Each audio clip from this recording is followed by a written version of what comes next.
True story. Kicked out, they mocked my poverty. Then my inheritance came. Have you ever felt your own child look you in the eye and lie to you? To dismiss you, to treat you as if you're invisible, even after everything you've done for them? Have you ever felt your own child look you in the eye and lie to you? To dismiss you, to treat you as if you're invisible, even after everything you've done for them? Have you ever felt your own child look you in the eye and lie to you? To dismiss you, to treat you as if you're invisible, even after everything you've done for them? I have. And that feeling, that absolute gut-wrenching realization, taught me the biggest, most painful lesson of my life. I'm an old woman now, and it's taken me a long time to come to terms with it, to even be able to speak about it without my voice trembling. But I want to share my story with you because maybe, just maybe, it can spare someone else the same heartache. My story, it truly hit its breaking point last winter. You see, for years, for decades really, I've been the quiet, unassuming benefactor of my son Theron and his wife Xenia. They have two wonderful children, my grandchildren Clara and Leo, and I adored them more than words could say.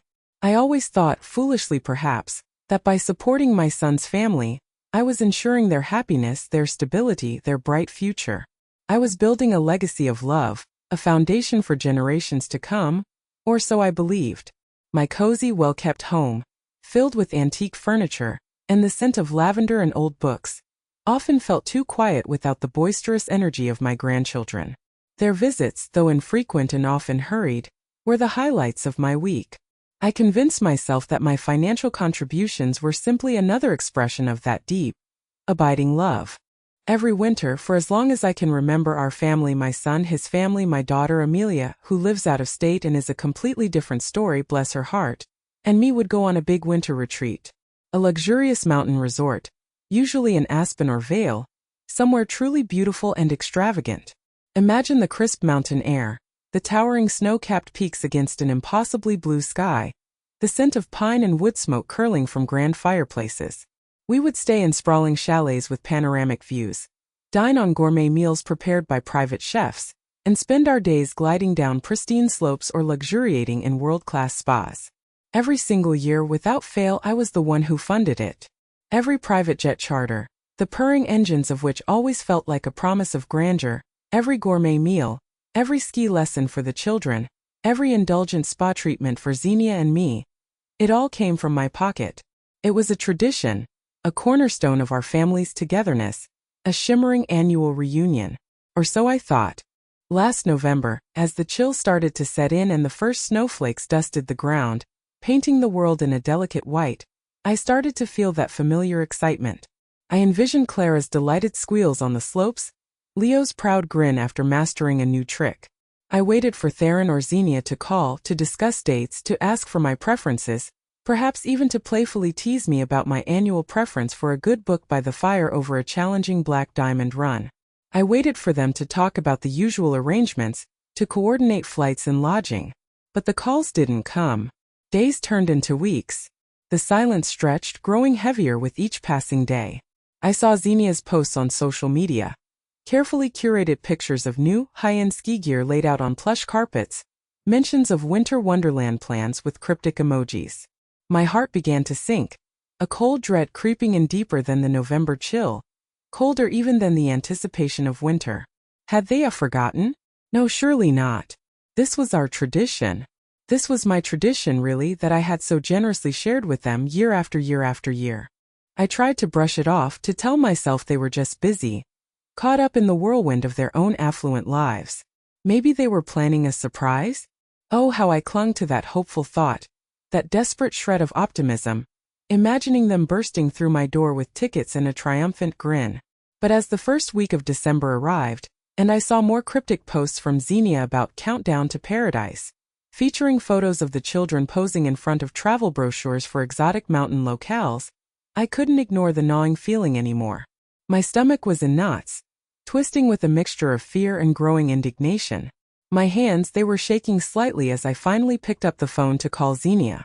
I remember the conversation as if it were yesterday, the tremor in my voice, the almost imperceptible hesitation before I pressed the call button. Xenia, dear, I began, trying to sound light, casual, as if this were just a passing thought, not a monumental question. I was just wondering about the winter retreat this year. Have you decided on dates yet?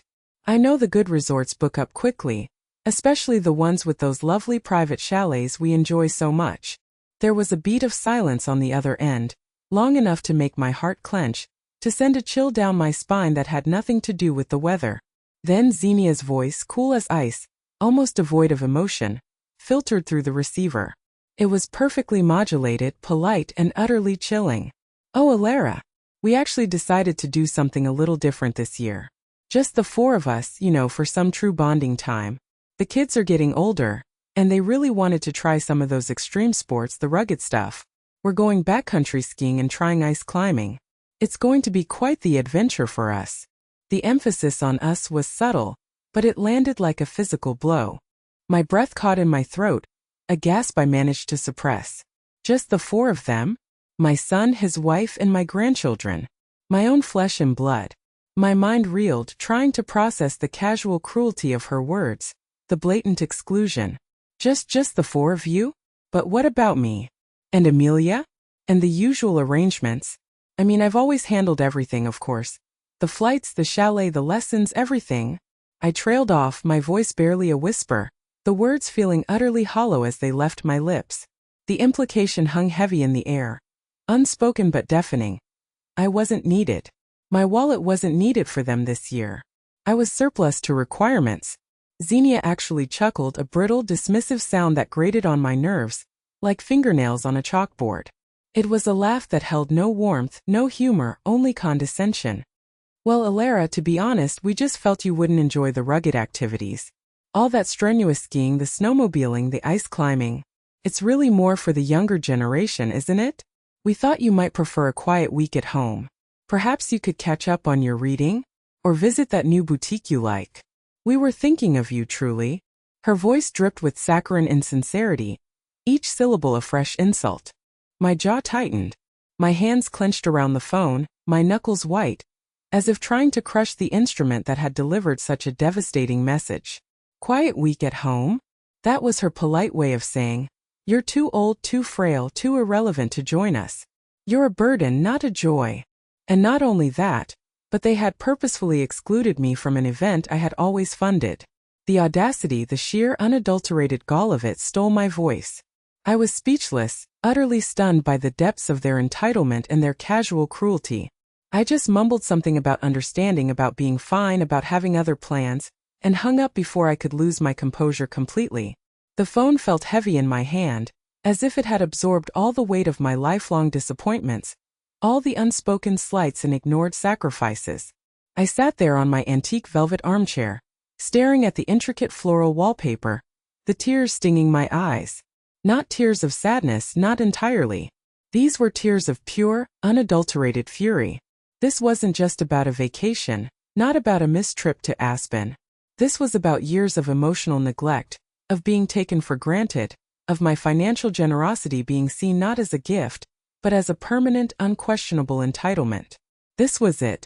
This was the final, irrefutable proof that they saw me not as a mother, not as a grandmother, not as a beloved family member, but as an ATM with a pulse. That cold dismissal, that blatant disrespect, after decades of sacrifice, it became Alara's final breaking point. I felt something snap inside me, something that had been stretched thin for far too long, pulled taut by fear and misplaced love, finally gave way. So how did we get here, you ask? How does a mother, a doting grandmother, become so utterly dispensable to her own family? It wasn't an overnight transformation, believe me. It was a slow, insidious erosion of respect, fueled by a never-ending stream of financial demands and my own desperate desire to keep my family close, even if it meant sacrificing my own well-being, my own financial security, my own peace of mind. Let me take you back. My late husband, Robert, God rest his soul, was a brilliant businessman. A man of integrity and vision, he built a successful manufacturing company from the ground up, starting with nothing but an idea and relentless determination. He was a quiet man, but his presence filled a room. When he passed, almost 20 years ago, he left me comfortably off, with a significant inheritance and a very well-managed trust, overseen by our longtime financial advisor, Mr. Henderson, a man as meticulous as he was discreet. Robert had always been fiscally responsible. living well but always planning for the future. He taught me the value of $1, the importance of independence. How ironic that his lessons were so utterly lost on our son. My son Theron, he was always ambitious, full of big dreams and grand pronouncements, but perhaps not as naturally gifted in the world of finance as his father. He struggled a bit after college, bouncing between various ventures, none of which seemed to truly take off. He was charming, yes, with a ready smile and a convincing way about him, but he lacked the gritty resilience and the disciplined foresight his father possessed. And I, being a mother, wanted to help him. I saw his frustration, his desperation to succeed, and my heart ached for him. That's where it started, the small loans, the temporary support, always with the promise that he'd pay me back as soon as his next big deal came through. Those deals, however, rarely materialized, or if they did, the profits seemed to vanish as quickly as they appeared. Then he met Xenia. Oh, Xenia! She was charming on the surface. Very polished, very sophisticated, with an air of effortless elegance that I initially admired. She had an impeccable sense of style, always dressed in the latest fashions, her hair perfectly coiffed, her nails manicured. She came from a family with expensive tastes but, as I soon learned, not much in the way of assets. Her parents lived in a crumbling old estate, clinging to the vestiges of old money without any actual means to maintain it. Xenia had learned early on that appearances were everything, and that the easiest way to maintain those appearances was to find someone else to pay for them. She quickly saw Theron's potential, not just his inherent charm, but the deep pockets of his widowed mother. When they decided to get married, Theron came to me, looking worried, his usual bravado replaced by a genuine anxiety. They wanted a grand wedding, the kind Xenia had always dreamed of, a sprawling affair at a historic manor, complete with a celebrity florist and a renowned catering company. He didn't have the funds. What was a mother to do? I saw his distress, the pressure he was under to provide Xenia with her dream. I paid for it. Every single detail, from Xenia's custom-designed silk gown to the extravagant floral arrangements that filled the ballroom, the five-star catering with its endless courses, the open bar that seemed to flow endlessly. It was a beautiful wedding, I'll give them that. A veritable fairy tale straight out of a glossy magazine. But it was the first major crack in the dam, wasn't it? The first time they learned definitively that if they wanted something, all they had to do was ask or even hint, and Elara would provide, no questions asked, no repayment expected. It shifted from a loan to a gift, and then from a gift to an expectation. Soon after, they wanted to buy a house. Not just any house, mind you. Theron had found this sprawling mansion in a highly exclusive, very expensive neighborhood, nestled amongst manicured lawns and towering oak trees. It was far beyond what they could realistically afford on their combined salaries, even with Theron's newly established, moderately successful, but certainly not mansion-level business. He came to me again with that puppy dog look, his eyes wide and earnest. "Mom, it's perfect for the kids. So much space for them to run around. And the schools, Mom, they're top tier, the best in the state." The schools were the clincher, of course. For the grandchildren, my precious little ones, Clara and Leo, who were then just toddlers. How could I deny them the best possible start in life? So I stepped in. I didn't buy it outright, no, but I made a substantial down payment, enough to lower their mortgage payments to something they could technically manage, though barely. And then when they struggled, as they often did, I'd quietly transfer funds to cover the shortfall. It became a pattern. Every month I'd check my bank account, and just before their mortgage payment was due, I'd see a debit from their account. I always knew it was coming. My money was paying for their sprawling mansion. My money was making them appear far more affluent than they actually were, living a life of quiet desperation behind their gleaming facade. Then came the cars. Xenia needed a luxury SUV. For safety, Elara, for the children. It has all the latest features, the best crash ratings, she chirped, presenting me with glossy brochures for absurdly expensive vehicles. Theron, not to be outdone, soon followed with a sleek, expensive sports sedan, claiming it was for client meetings and professional image. Both leased, of course. And guess who was quietly making sure those hefty monthly lease payments were met? Often transferring money directly to their account to cover them? That's right. Me. They always had some reason. A slow month at work, an unexpected expense, a sudden repair to the mansion's aging plumbing. And I, like an idiot, always believed them. Or rather, I wanted to believe them. I wanted to be needed, to be loved, to be the benevolent matriarch who solved all their problems. And the grandchildren's private school tuition. Oh, that was a big one. They went to the most prestigious, most expensive private school in the city, known for its sprawling campus, small class sizes, advanced programs, and every possible amenity from Olympic-sized pools to equestrian facilities. When they were little, Theron and Xenia would gush about how grateful they were. "We couldn't do this without you, Mom. You're giving them such an amazing start, Alara." But as the years went on, the gratitude dwindled. It became an expectation. The tuition bills, addressed to Alara Vance, would arrive in my mailbox, not theirs. They didn't even bother to hide it anymore. I was simply the automatic payer, a financial fixture in their lives, as expected and unremarkable as the sunrise. Vacations. Not just the winter retreat.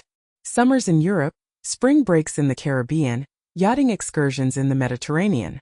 They'd send me postcards, beautiful pictures of them laughing on yachts or standing in front of famous landmarks like the Eiffel Tower or the Colosseum. Sometimes they'd FaceTime me from some exotic beach, the sound of crashing waves in the background, telling me how much fun they were having, how wonderful the five-star resort was. And I, sitting in my quiet home surrounded by my books and my memories, would smile and say, "That's wonderful, dears. I'm so glad you're enjoying yourselves. All paid for by me. Every single time." My daughter Amelia, who preferred backpacking trips and budgeted carefully, would sometimes comment, "Mom, they're living quite the life, aren't they?" And I would simply sigh, pretending not to notice the subtle judgment in her voice. It wasn't just the big things either. It was the constant stream of smaller requests, the drip, drip, drip that eroded my patience in my bank account. "Mom, our credit card bill is a little high this month after Xenia's charity gala outfit. Could you just help us out until my next commission comes in? Alara, the pool needs a new pump, it's going to be thousands. And the garden designer wants payment for the new rose beds. Grandma, I really need this new gadget for school. Everyone else has one. It's essential for my coding class." They'd frame it as something urgent, something essential, something for the children, always for the children. And I, always wanting the best for my family, always wanting to be seen as the loving, generous matriarch, would oblige. I told myself it was love, but it was fear. Fear of losing them, fear of being truly alone. Over time, I noticed a distinct shift. The initial gratitude, however fleeting, however perfunctory, disappeared entirely. My sacrifices became their right. My contributions were simply the baseline, the expected standard of living they were accustomed to, their birthright almost. They stopped asking. They just expected.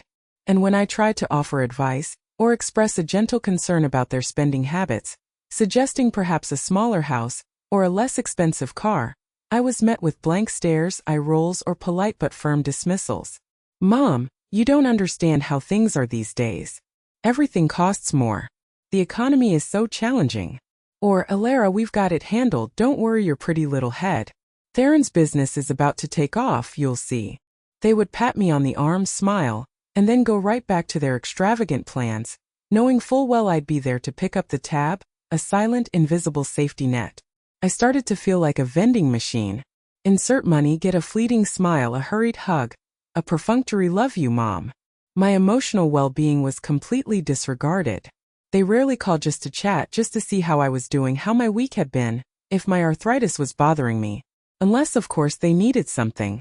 Conversations revolved exclusively around their lives, their problems, their wants, their latest acquisition, their next big plan. My interests, my health, my feelings, they were rarely, if ever, brought up. I became a silent, ever-present shadow, a financial ghost in their opulent lives. The respect vanished. My presence, my actual person, seemed to vanish too. All that was left was the money, my monetary value to them. What would you have done? How much more could you have taken? Years of this, decades really, had chipped away at my spirit. I was tired, exhausted, emotionally and mentally. My once vibrant social life had withered as I often canceled plans to deal with their emergencies, or simply felt too drained to engage. But still, the thought of cutting them off, it was terrifying. Would I lose them completely? Would my grandchildren, who I loved with all my heart, Clara with her bright eyes and Leo with his mischievous grin, resent me? Would Theron finally turn away from me for good? These fears kept me paralyzed, locked in this cycle of giving and neglect, a prisoner of my own generosity. But that phone call with Xenia, her cold, dismissive words about the winter retreat, that was the final splinter. It wasn't just about the money anymore. It was about my dignity, my worth as a human being. She had essentially told me I was old, useless, and not even worthy of being included in a family event that I had, for years, single-handedly made possible. It was a slap in the face. A betrayal so profound it resonated through every fiber of my being. It was the moment the scale tipped, and my love, however unconditional, finally broke under the weight of their blatant disrespect. I hung up the phone, and for a long time I just sat there. The anger burned, a cleansing fire, searing away the years of quiet resentment and self-blame. But beneath it, a quiet resolve began to form. This wasn't just a moment of anger. It was a clarity I hadn't felt in years, a sharpness of thought that cut through all the emotional fog. I realized I had been enabling them, not helping them. I had taught them nothing but entitlement, had paved their path to dependency with my own hard-earned inheritance. And now they were willing to discard me for it like an empty wrapper. The decision crystallized. It wasn't about punishment. It was about self-preservation. It was about reclaiming my life, my peace, my dignity, my own identity. My fingers, though still trembling slightly with the lingering shock and fury, found the phone again. This time I wasn't calling Xenia. I was calling Mr. Henderson, my longtime financial advisor, a man who had seen my financial statements for decades and likely understood far more than he ever let on. And immediately after him, my lawyer, Ms. Davies, a formidable woman with a reputation for unwavering professionalism. "Mr. Henderson," I said, my voice surprisingly steady, almost unnervingly calm. "I need to enact the clause. The one we discussed years ago, when Theron went through that rather large business difficulty. He knew exactly what I was talking about. We had put it in my will and trust during a particularly frustrating period with Theron. A what-if scenario I never truly thought I'd use. A contingency plan for a disaster I prayed would never come. It was a pre-prepared clause that would halt all direct and indirect financial support to Theron's family. Not just the large sums, but every single cent that flowed from my accounts to theirs, every hidden payment, every subtle subsidy." He asked if I was sure, his voice carefully neutral, perhaps a hint of concern or even quiet approval in his tone. "Absolutely," I replied, a profound sense of calm washing over me, a feeling of rightness settling deep in my bones. "I am absolutely sure. It's time." Then came the conversation with Ms. Davies. She was equally discreet and professional, her legal mind already running through the implications. We reviewed the legal language, the specific terms. It was all laid out. The immediate cessation of mortgage payments, the termination of direct deposits for the car leases, the notification to the private school that tuition would no longer be paid by me, effective immediately. It was comprehensive. It was final. There would be no loopholes, no backdoors. The process wasn't instantaneous, of course. There were forms to sign, legal notifications to be sent to various institutions, procedures to follow. But the wheels were set in motion that very day. As I signed the documents, my hand didn't shake. Instead, I felt a lightness, as if a monumental, suffocating weight had been lifted from my shoulders, a burden I had unknowingly carried for decades. It was terrifying, yes, the uncertainty of what would come next, the fear of their reaction, but it was also profoundly liberating. I had finally chosen myself. I had chosen peace over perpetual pain. I had chosen dignity over endless degradation. I had chosen to stop being their ATM. Of course, my decision was going to have consequences, wasn't it? My sudden silent withdrawal of funds wasn't going to go unnoticed for long. They were far too accustomed to the smooth flow of my money to not feel its abrupt absence. The first sign, I imagine, was when the car lease payments bounced, perhaps with a curt email from the dealership. Then perhaps the private school sent a polite but firm, overdue notice for Clara and Leo's tuition. But the real alarm bells, the ones that sent them into a frantic frenzy, must have been when the bank contacted them about the mortgage. It was exactly 2 weeks after I made the calls to Mr. Henderson and Ms. Davies. The winter retreat was less than a month away, I believe, the luxurious chalet undoubtedly booked, the private jet perhaps already chartered by them, this time with their own funds, or so they thought. I was sitting in my living room, the late afternoon sun streaming through the window, enjoying a rare moment of genuine peace with a cup of herbal tea and a classic novel open on my lap. I was just turning a page when I heard the frantic, insistent ringing of my doorbell. Persistent, almost violent, as if someone was trying to break it down. I knew. My heart, it did a little flutter, a faint echo of my old fears. But I found myself surprisingly calm. I took a deep breath, straightened my cardigan, and walked to the door, my steps slow and deliberate. There they stood, Theron and Xenia. Their faces were a mixture of confusion, disbelief, and outright panic, contorted into expressions I had rarely seen. Xenia's perfectly styled hair was a little mussed, a few strands escaping her elegant bun. Her expensive designer coat clutched tightly around her, as if for protection. Theron's usual composure, his practiced calm, had completely evaporated, replaced by a wide-eyed, almost desperate look, his jaw slack. "Mom! What is going on?" Theron blurted out, his voice hoarse with barely suppressed rage and terror, before I even had a chance to fully open the door. He tried to push past me, but I held my ground. The bank just called. They said the mortgage payment wasn't made. And the school called about the tuition. What in the world? What have you done? Xenia pushed past him slightly, her face contorted, her voice rising in pitch, a shrill edge to it I hadn't heard before. "Alara, what are you doing? Are you sick? Is something wrong? We just got notices about the car payments too. Is this some kind of mistake? A glitch? The banks are so unreliable these days." Her eyes darted around my modest living room, scanning it frantically as if searching for an explanation amongst my familiar, comforting belongings. Her gaze settled on my serene expression, and her own crumpled further. I stepped back, allowing them to enter, but didn't invite them to sit.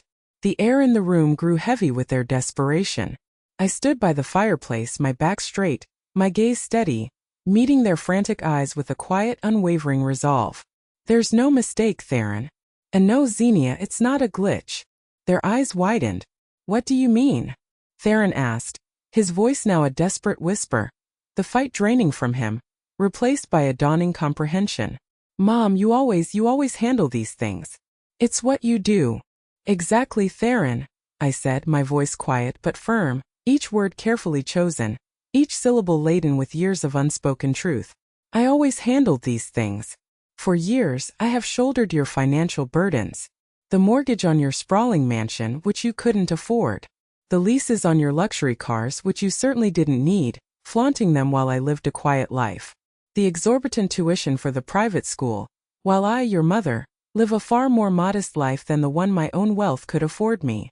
Xenia interjected, her voice laced with a strained sweetness that was almost comical in its obvious falseness, trying desperately to regain control of the narrative. "Alara, we're so grateful for everything, you know that. We've had a few difficult months with business, and we always knew you'd understand. Your family. Family helps each other." She even took a step towards me, her hand reaching out as if to touch my arm, but I subtly shifted away. "Family," I repeated, the word tasting bitter on my tongue like ash. "Is that what you call it, Xenia? Is that why you forgot to include me in the winter retreat this year? The one I've paid for every single year of your lives? The one you dismissed me from by saying I was too old for rugged activities and should prefer a quiet week at home? Is that family?"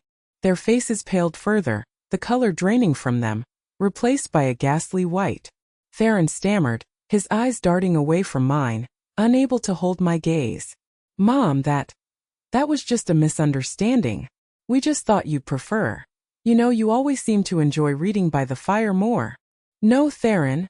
I cut him off, my voice rising slightly, the years of suppressed emotion finally finding a calm, measured outlet. "There was no misunderstanding. It was a deliberate, calculated dismissal. Just like the countless times you've called only when you needed money. Just like the way you've ignored my calls, my invitations to dinner, my very existence, unless it benefited you financially. Just like the way you never asked how I was, never truly cared unless it impacted your bottom line."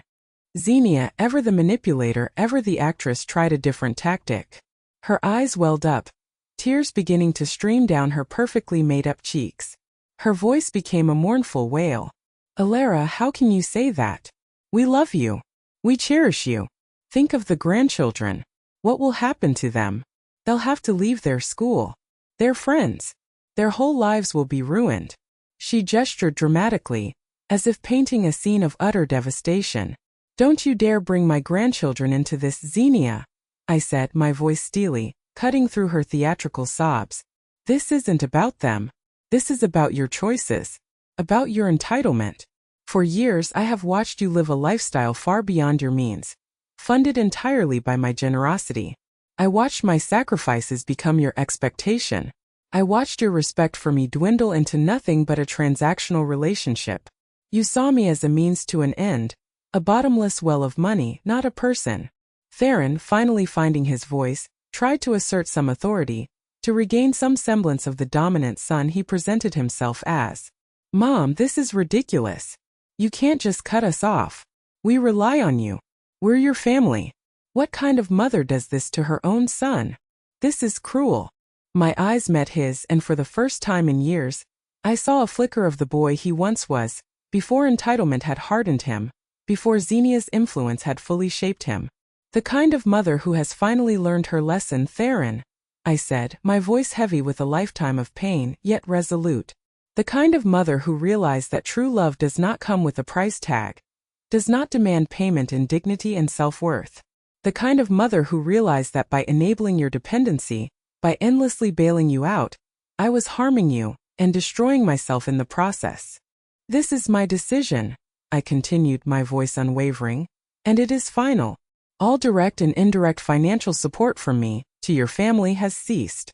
You will need to manage your own finances. You will need to stand on your own 2 feet, just as I had to after your father passed, and just as your father did when he built his life from scratch. And yes, that means the mansion, the cars, the private school. Those are your responsibilities now, not mine. You have built a life of illusions, and now you must face reality. They tried everything. Begging, pleading, emotional blackmail, guilt-tripping. Theron started talking about how hard he worked, how much pressure he was under, the immense stress of running his business. Xenia sobbed dramatically about how I was ruining the children's lives, how I was tearing the family apart, how I was being heartless. They even tried to paint me as a cruel, vindictive old woman. But I stood my ground. For the first time in memory, I didn't waver. I didn't offer excuses. I simply repeated my decision, firmly but calmly. Every time they tried to shift the blame or manipulate me with tears or anger, I had kept silent for years, swallowing my pain, my resentment, my disappointment. But not anymore. All the unspoken truths, all the hurt, all the disappointment, it poured out, not as a raging torrent, but as a steady, unwavering stream of facts, delivered with a quiet, dignified conviction. And when there was nothing left to say, nothing more for them to argue, no more emotional buttons for them to press, they finally left, defeated. Their panic now tinged with a dawning, terrifying realization of the magnitude of what I had done. The silence they left behind was not empty, but filled with a profound sense of peace. So what happened next? The unraveling, as you might imagine, was quite dramatic. For Theron and Xenia, their world, which had been built entirely on a foundation of my money, began to crumble with astonishing speed. The mansion, too big, too expensive for them to maintain on their own, with its exorbitant property taxes, maintenance costs, and utility bills, became a source of immense stress, a gilded cage rather than a symbol of success. I heard, through the grapevine of mutual acquaintances and the occasional discreet call from Mr. Henderson, that they struggled immensely to make the next mortgage payment. The luxury cars, I suspect, were either repossessed or sold off quickly in a desperate attempt to free up funds. I saw Xenia driving a much more modest, almost anonymous vehicle a few months later, a stark contrast to her usual flashy SUV. The children, my grandchildren Clara and Leo, that was the hardest part. I knew it would be. They did indeed have to leave their expensive private school, the one with the sprawling grounds and the Olympic-sized pool. Theron and Xenia simply couldn't afford it, not even a fraction of it. They enrolled them in the local public school, a perfectly respectable institution, but a world away from the insulated bubble they had known. I grieved for them, truly. I worried about their adjustment, their friends, their sense of stability. But I also knew deep down that this was a consequence of their parents' choices, their own irresponsible and entitled behavior, not mine. And perhaps, just perhaps, it would teach Theron and Xenia something invaluable about responsibility, about living within their means, about the true value of hard work, lessons they had so utterly failed to learn from me. Their attempts to manipulate and coerce me into reversing my decision continued for a while. Initially, it was a barrage of angry texts, desperate voicemails, sometimes even threats of public exposure or legal action, which my lawyer quickly and calmly dismissed. Then they tried sending the grandchildren to my door with sad stories, tears in their eyes, coached undoubtedly by their parents. It broke my heart to see Clara's little face, to hear Leo's innocent questions about why Grandma wasn't helping anymore. But I remained firm, explaining to my beloved grandchildren, as gently and age-appropriately as I could, that sometimes adults have to make difficult choices for everyone's good, and that their parents were now learning to be more independent. It was a painful conversation, but I needed them to understand that my love for them was unwavering, even if my financial support for their parents was not. As their financial situation grew more dire, the frantic calls became less frequent, more desperate, and eventually, they tapered off almost entirely. They were too busy trying to stay afloat, trying to navigate the choppy waters of their self-inflicted financial reality. And I finally found peace. A deep, abiding quiet. My own life, in contrast, blossomed. It was like shedding a heavy, suffocating cloak that I hadn't even realized I was wearing. The constant worry, the gnawing resentment, the feeling of being used, of being an invisible wallet. It all lifted. I started spending my days differently, not constantly checking my phone for their latest emergency, not mentally calculating how much I had given them that month. I took up painting again, a hobby I had loved in my youth, filling my studio with vibrant colors and the smell of turpentine, something I had neglected for decades, always feeling like I had to be available for their emergencies, too drained to pursue my own passions. I joined a book club at the local library, made new friends, intelligent, kind women who valued me, for my opinions and my companionship, not for my bank account. I started volunteering at a local animal shelter, something I'd always wanted to do, spending hours caring for abandoned animals, finding immense joy in their unconditional love. And for the first time in memory, I felt truly free. Free from obligation, free from expectation, free from the crushing weight of their entitlement. I traveled, not to fund their lavish trips, but for myself. I saw places I'd always dreamed of, savored every moment, every sunset over the Mediterranean, every bustling market in Marrakesh, every quiet moment in an ancient cathedral. I enjoyed the simple luxury of choosing my own path, of indulging my own desires without guilt or calculation. And with every journey, every brushstroke, every wagging tail at the shelter, I felt myself healing, growing stronger, my spirit lighter. I realized the greatest gift you can give someone isn't money, but the opportunity to stand on their own 2 feet, to discover their own resilience. It's the painful truth that sometimes the most loving thing you can do is to step back, to allow them to face the consequences of their own choices, to learn to navigate the world without a safety net that has become a crippling crutch. And in doing so, you might just find your own freedom, your own peace, your own true self. That was my story. Our channel is full of life lessons like this one, stories of resilience, of difficult choices, and of finding peace in unexpected places. If my story resonated with you, please consider subscribing to our channel and turning on notifications so you don't miss any of our upcoming videos. What do you think? Did I do the right thing? Share your thoughts with me in the comments. I'll be reading all of them.